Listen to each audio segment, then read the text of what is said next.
Historicamente, a esquerda tem a capacidade de descontextualizar os fatos, os acontecimentos, a história, como forma de se apropriar, descaracterizar ou tentar destruir ou diminuir esses fatos que são parte da história da humanidade. Claro que com Cristo e o cristianismo isso nunca foi diferente. Ao longo dos tempos, ao longo dos séculos, tantas e tantas foram as tentativas de matar Cristo, matar o cristianismo, acabar com o sentimento e com os valores cristãos, que a gente já está acostumado com todas as estratégias que a esquerda, de um modo geral, utiliza. Uma das maiores falácias da esquerda é tentar dizer que Jesus era um socialista, que Jesus foi o primeiro esquerdista da humanidade. Antes disso, houve quem dissesse que, na verdade, Jesus nunca existiu, que Jesus era um personagem de ficção, era um personagem de histórias de carochinha. Eu fiz as anotações porque são muitos dados e a gente tem que ter cuidado.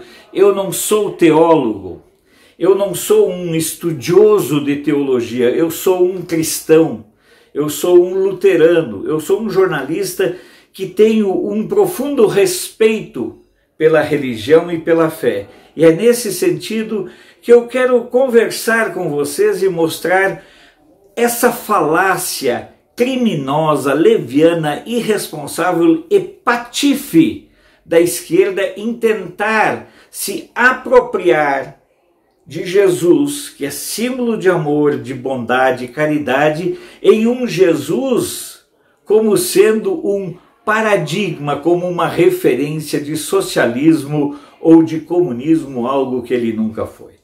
Durante muitos tempos, eles negaram a existência de Jesus.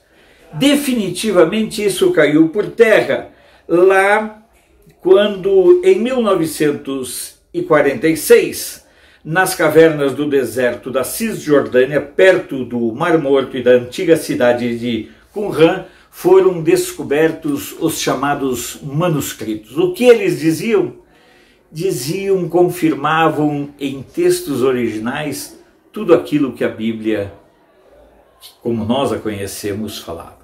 Mas a esquerda, ela é incansável. E aí eles começaram a dizer que Jesus era um comunista.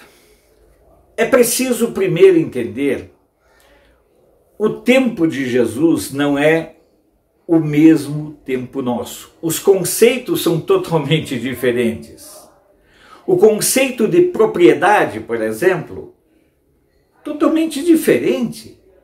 O conceito de propriedade naquela época de Jesus, a propriedade era do imperador, era do tirano, não era do povo.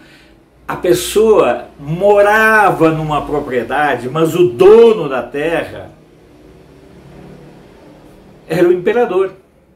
O conceito de propriedade, como nós entendemos hoje, de modo mais ou menos rudimentar, surge esse conceito nas revoluções industriais. Antes disso não havia propriedade privada. Eram permissões que os reis davam. Aqui no Brasil mesmo, as capitanias hereditárias eram concessões que Portugal dava a signatários e donatários no Brasil. E então, mas eles querem fazer crer que lá atrás Jesus preconizava a propriedade coletiva quando não existia propriedade privada. A estupidez da esquerda tem essas coisas e a gente precisa deixar isso bem claro. Dizer que Jesus era contra a propriedade privada é uma aberração, porque naquela época não tinha propriedade privada. Pensem bem nisso. E até porque o próprio Jesus diz, porque quem era dono da terra era o rei, e Jesus dizia: o meu reino não é o reino desta terra. É preciso ter bem claro que em todo o Novo Testamento, que é o momento da vida de Jesus, não há nenhuma passagem, quer em referência direta de Jesus ou dos outros autores dos textos bíblicos, não há nenhuma passagem que se dê qualquer insinuação de poder aos políticos ou aos burocratas para que eles distribuam quaisquer coisas. Há sim o respeito às autoridades, que é bem diferente de permitir que eles administrem os bens. Olha como a esquerda costuma ir se apropriando dos conceitos. Não há nenhum momento no Novo Testamento onde Jesus, os apóstolos, aqueles que escreveram a Bíblia, os autores dos textos bíblicos, indiquem formas de escolher vencedores ou perdedores, instiguem os empresários para distribuir lucros, ensinem como administrar as empresas, instigue a sindicalização, o roubo de recursos públicos. Não há nenhum momento em que haja qualquer insinuação de um viés esquerdista ou socialista nos textos bíblicos. O que se fala na Bíblia é tudo que está ao contrário do que a esquerda faz.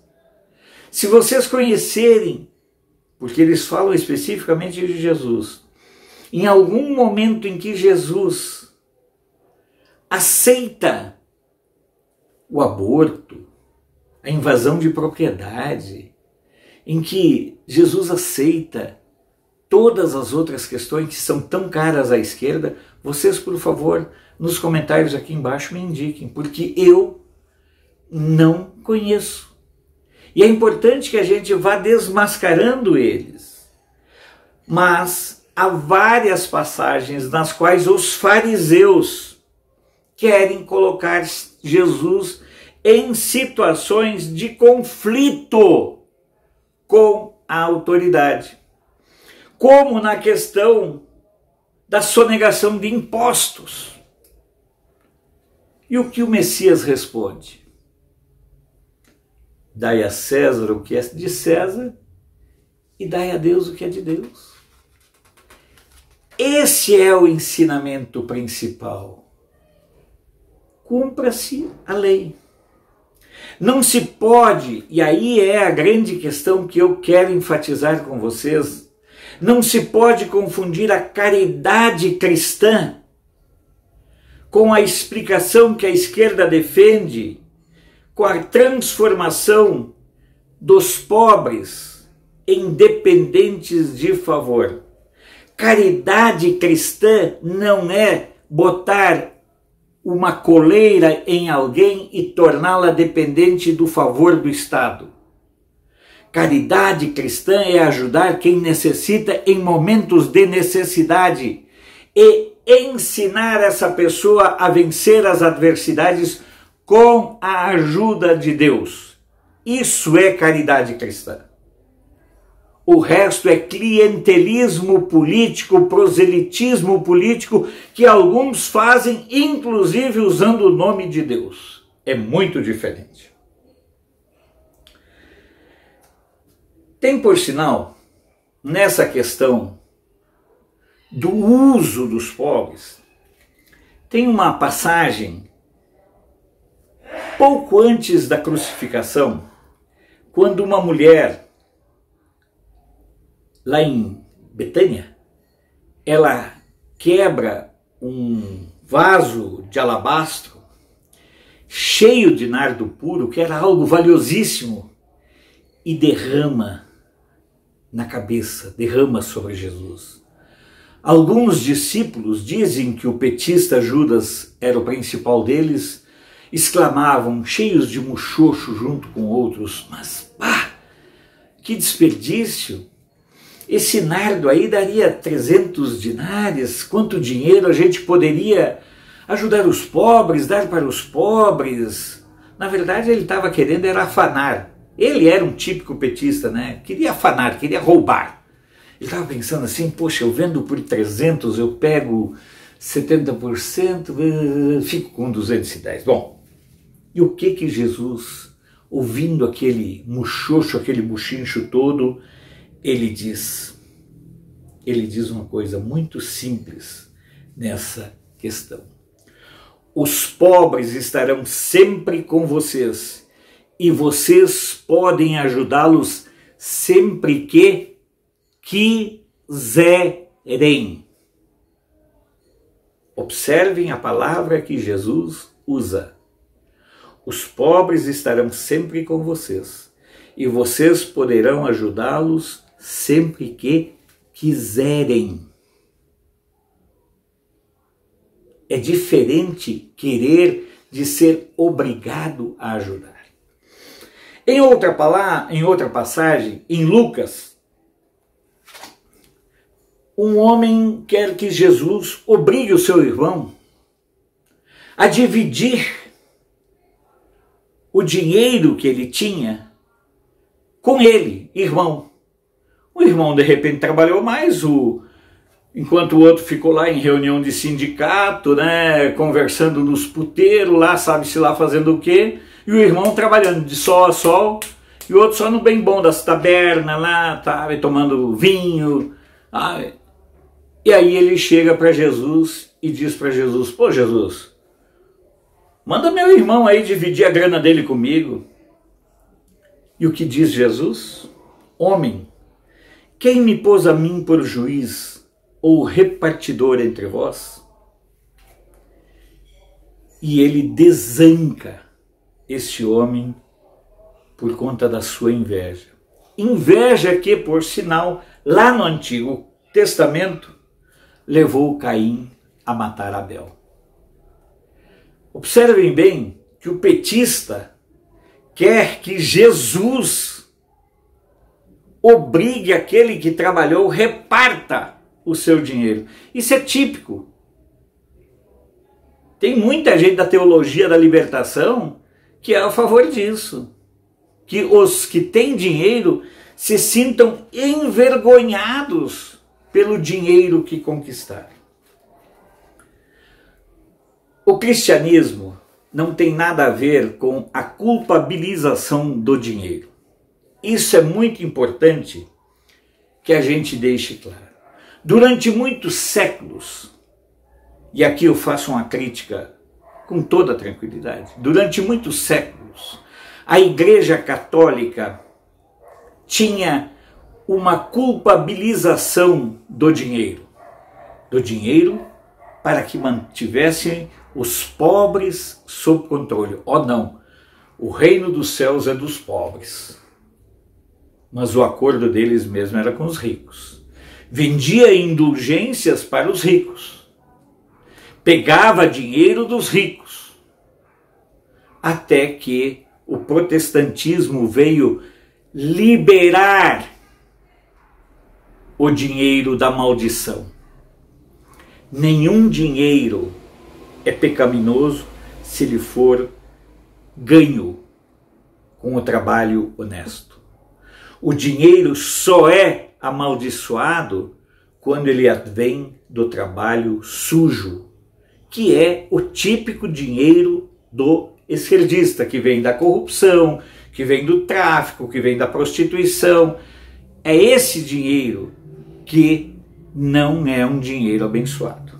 Então, o protestantismo libertou o mundo da maldição de que o dinheiro era uma coisa do demônio. Não, não é.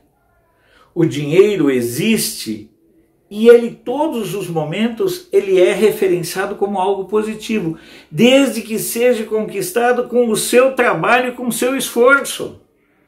Não existe pecado nisso. Basta ver quando o homem lá pede que Jesus interfira para que o homem que tem dinheiro divida com o preguiçoso. O que Jesus disse? Quem me pôs aqui para juiz? E o que você quer, seu invejoso, seu petista?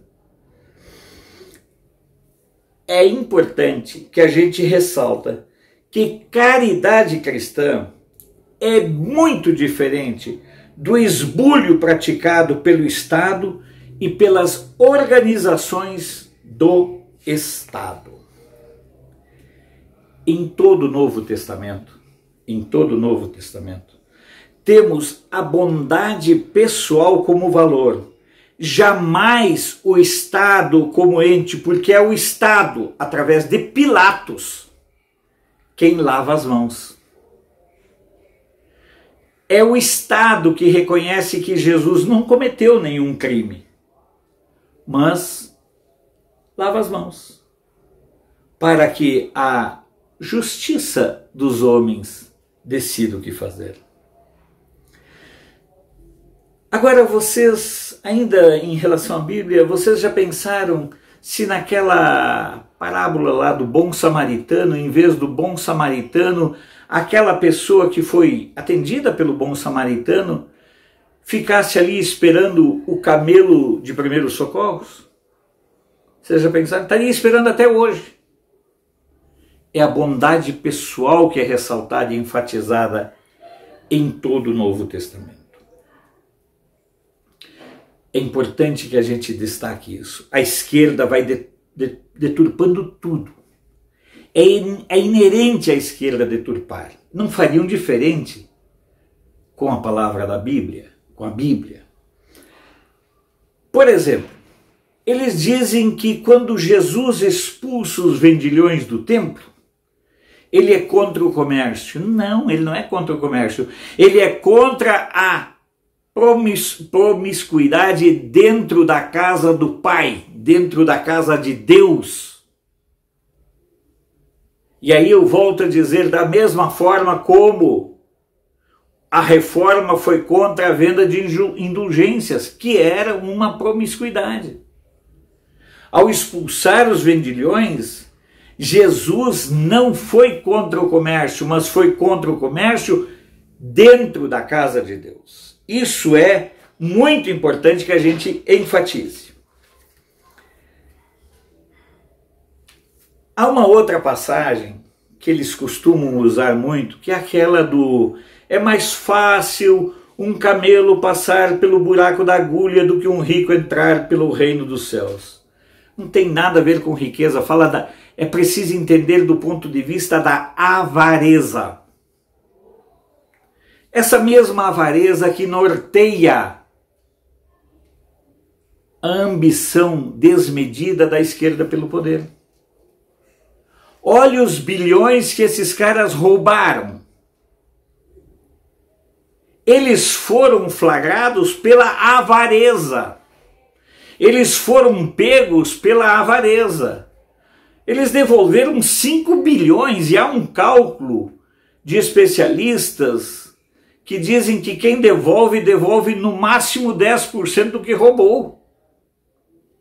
Imagina o seguinte, rapaziada. Se eles devolveram 5 bilhões, quer dizer que eles roubaram 50 bilhões, no mínimo. Então, é interessante que a gente vá desmontando todas essas passagens.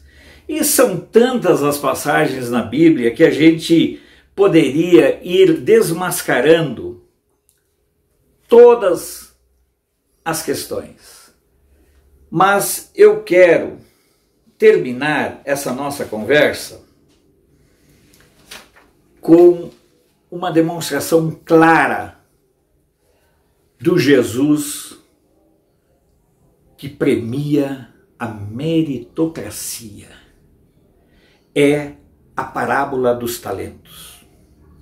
Essa termina com qualquer discussão do Jesus socialista, do Jesus comunista, que só existe na cabeça de quem nunca leu a Bíblia Da mesma forma que o cara é esquerdista sem jamais ter lido Marx ou qualquer texto de esquerda. Vamos lá, o que diz a parábola dos talentos? Fala de um homem que dá toda a sua fortuna, divide sua fortuna com 3 pessoas. Com 3 pessoas sua confiança. Depois de um tempo ele volta. O primeiro deles chega e diz, olha, eu guardei meu dinheiro aqui, tá aqui ó. Você me deu 100 reais, está aqui os 100 reais. Jesus pega, o homem pega os 100 reais. O segundo homem chega lá e, olha, se me deu 100 reais, eu apliquei e faturei mais 100, então aqui eu tenho 200 reais. E chega o terceiro, que também recebeu 100 reais e faturou 300 reais. Jesus, beleza. O que faz Jesus? Ele não junta 100, 200 e 300 e divide e dá 200 para todo mundo, o que seria o socialista. O que faz Jesus? Pega daquele que não aumentou o dinheiro e dá para aquele que mais aumentou o seu dinheiro. Ou seja, o que guardou o dinheirinho lá e manteve os 100 reais, ele tira dele e dá para o que transformou 100 em 300. O que transformou 100 em 200 fica com os 200 dele, e o que pegou 100 e transformou em 300, ele dá os 100 reais. Isto é meritocracia pura. Esse é o verdadeiro sentido do cristianismo. Essa é a verdadeira base da mensagem de Jesus. Esse é o verdadeiro sentido do cristianismo, a meritocracia. Caridade cristã, sim. Esmola, jamais. Não caia na esparrela de que Jesus foi socialista ou esquerdista. Isso só tem cabimento em quem nunca leu a Bíblia, ou leu a Bíblia sem entender lufas do que leu. Eu há muito tempo estava engasgado com esse assunto.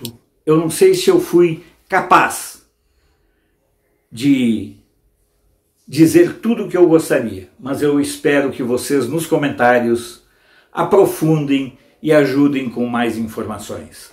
Se vocês puderem compartilhar, repartir esse vídeo em suas redes sociais, eu ficarei eternamente grato. Sou Alfredo Bessoff, jornalista. Você pode não concordar com o que eu digo, mas eu tenho o compromisso de não silenciar.